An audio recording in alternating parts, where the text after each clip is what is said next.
So, think about it. What's the holy grail between somebody taking action or not? It's one word: certainty.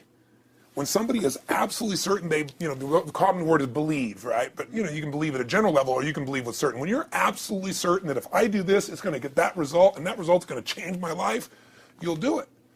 When you think it absolutely is not going to work, you're never going to do it. The middle no man's land of maybe it'll work, maybe it won't, that's the piece that kills people, right? So if it's a must for you, you got to make it work, right? In our case, right? That's an example. If it's not a must for you and you're not sure, you don't know what to do. So years ago, I'd look around and say, okay, how do people get themselves to follow through that haven't been following through? What's the difference? And I started interviewing hundreds of people, literally, and eventually thousands, because I had thousands of my events. So I'd ask the group to give me their feedback. And I came up with this model. It's like the holy grail of belief, or the holy grail of momentum. It's like the difference between what makes the rich get richer and the poor get poor, right?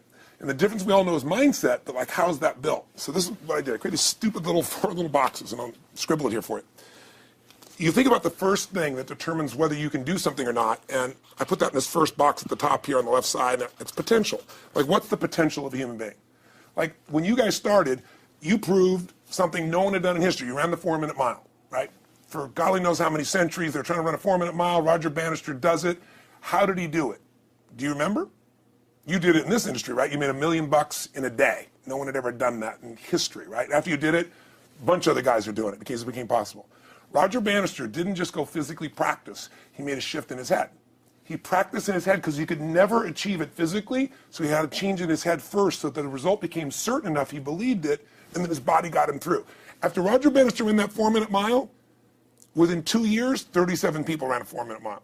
Wow. When no one in history had ever done it. Now here's how it works. The potential for anybody getting your product is extraordinary. They can do what you've done as much, more or less. They can do whatever they want to do. The potential's there. The market's proven that. Whether or not they tap into potential has a lot to do with what action they take, which is the question you came to me with, right?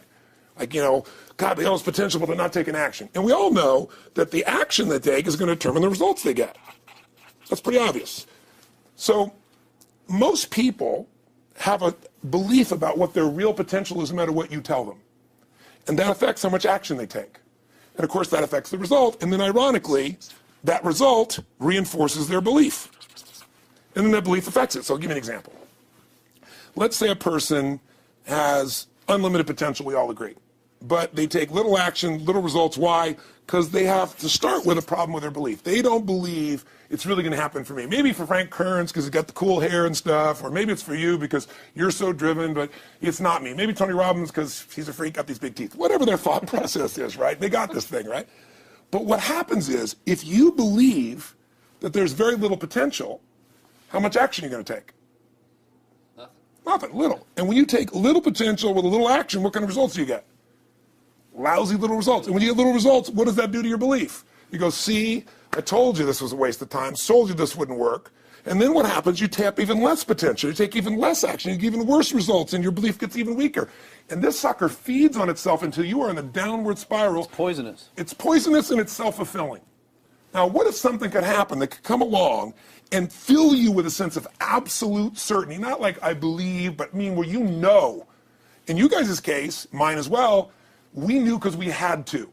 Because we burned the boats. There was no other option. We had to find a way. We weren't going to live that way. We all did it in different ways and for different reasons, but in essence, that was it. If you get yourself in a state of certainty that this is going to work, I'm going to find the way, and if this doesn't work, I will make the way, then you tap a lot more potential. And when you're certain in your potential, you take massive action. And when you take massive action, you really believe in something, you get great results. When you get great results, your brain goes, see, I told you I was a stud. I told you this thing would work out. Now you're even stronger. You tap more potential, take greater action, greater results. That's how you went from $300 in a week to $2,500 in 5 days to $100,000 in a month to $1 million in a day. Same thing with you. And we get momentum. That's why the rich get richer and the poor get poorer. Now some people go out and they go, well, I'm going to take a bunch of action. All right, I'm going to open this product. I'm going to try it. And they'll say to you, I even did it. But it's like a salesman who goes and knocks on the door, and he knocks on 100 doors and says, you don't want one of these, do you? Yeah, exactly right. And even if he doesn't say it verbally, his face says it because he doesn't believe it's going to work. So his voice, his body, the execution is so weak. Maybe if he talks to 100 people, somebody's going to buy out of pity. They don't want his kids to starve, right? But he's not going to get the result. So the core difference in people is how do you produce certainty when the world isn't giving it to you?